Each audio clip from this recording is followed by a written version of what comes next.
Saya ingin bertanya terkait hadis yang mengatakan bahwa doa harus terus dipanjatkan sampai dengan kita mencapai apa yang kita doakan.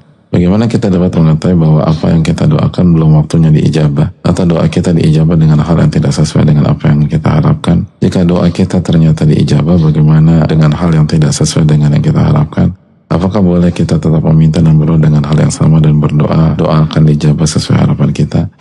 Yang pertama, berbaik sangka kepada Allah dan yakin kepada Allah Subhanahu wa taala, dan yakin apa yang Allah janjikan kepada kita, dan Allah menjanjikan pengabulan. Lalu yang kedua, tidak usah terlalu dipikirkan kapan diijabah, gimana prosesnya, itu nggak usah dipikirkan. Dan yang ketiga, berusaha dan berikhtiar semampu kita dengan jalan yang halal. Jadi jangan pengen jodoh ini udah doa tapi nggak ngapa-ngapain. Rizki ya berjuang, kerja doa. Jangan nunggu di rumah. Usaha sesuai dengan jalan yang halal dan totalitas. Lalu yang berikutnya, tawakal Allah.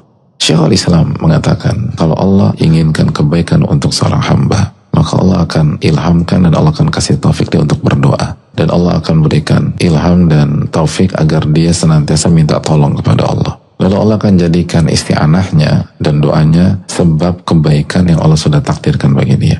Lalu beliau membawakan ucapan Umar bin Khattab yang sangat terkenal. Aku tidak terlalu memikirkan bagaimana doaku akan dikabulkan. Yang aku pikirkan bagaimana aku terus berdoa. Sebab jika aku telah diberikan taufik untuk berdoa, pasti pengabulan menyertainya. Ini kaidah mahal. Dan kita nggak lebih cerdas daripada Umar. Kecerdasan beliau di level tertinggi. Critical thinking beliau di level tertinggi. Dan beliau katakan, jangan terlalu mikirin gimana doa itu dikabulkan. Itu bukan urusan kita. Itu urusan Allah. Yang harus kita pikirkan, gimana kita selalu berdoa. Gimana kita selalu minta pertolongan. Lalu berusaha. Nanti Allah yang atur semua.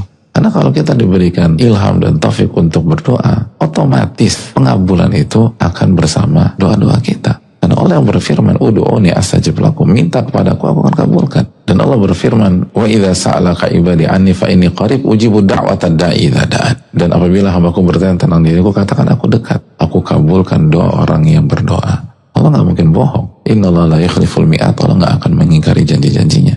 Makanya Ibnu Qayyim rahimahullah mengatakan, barang siapa yang diberikan taufik untuk berdoa, maka Allah ingin merealisasikan mimpi-mimpinya. Allahu Akbar. Sangat powerful. Jadi kalau kita punya cita-cita dan Allah ingin wujudkan cita-cita kita ke depan, itu langkah awalnya Allah kasih taufik kita untuk banyak berdoa tentang cita-cita tersebut. Sebaliknya, kalau Allah nggak ingin mewujudkan mimpi dan cita-cita, Allah nggak kasih taufik buat doa. Udah deh, ngandelin dirinya sendiri aja. Sombong, sok pinter, sok tahu, mengandalkan analisanya, perhitungannya. Tapi kalau orang diberikan taufik, dikit-dikit doa, dikit-dikit istikharah, dikit-dikit minta petunjuk, dikit-dikit isti'anah. Belum lagi kalau ditambah Allah mudahkan kita doa di tempat-tempat mustajab. Di sepertiga malam terakhir, ketika sujud antara adzan dan qomat, ketika umrah, ketika tawaf, ketika sa'i. Kalau kasih taufik pada kita bisa berdoa di Arafah, itu artinya Allah ingin mewujudkan mimpinya dan cita-citanya. Allahu Akbar.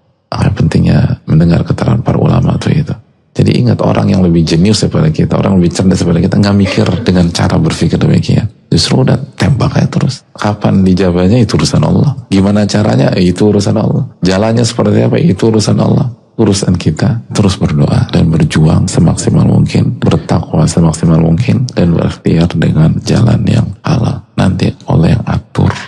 Sama kayak Nabi SAW ketika beliau umumkan kita akan umrah. Ternyata dijegal di Hudaybiyah. Lalu sahabat nanya, kata engkau kita akan umrah? Iya kita akan umrah. Tapi kan saya gak bilang sekarang. Saya kan gak bilang tahun ini. Saya umumkan kita berangkat. Berhasil gak berhasil, urusan Allah SWT. Kita berusaha aja tahun ini. Oh ternyata dijegal tahun ini. Dan takdirnya tahun depan. Oh udah pulang tahun depan umrah qadha. Itu Rasulullah SAW. Simpel aja berpikirnya. Nggak mikir gimana ya ini. Itu bukan urusan kita. Urusan kita berjuang, tapi berjuang benar di atas ilmu. Jangan offside. Jangan labrak A, labrak B. Itu yang buat kita gak berkah. Yang jadi masalah kita ngurus yang bukan urusan kita. Itu penyakit manusia deh. Kan min husni Islam tarkuhu ma la ya'ni. Salah satu tanda kebaikan agama seorang, dia tinggalkan yang bukan urusannya. Yang ngurusin semua hal itu Arab. Kita ini makhluk. Tugas kita beribadah, menyembah. Bukan ngurusin semua urusan. Akhirnya ngurus semua urusan, lupa doa, lupa sholat, lupa tawakal. Gak berkah juga.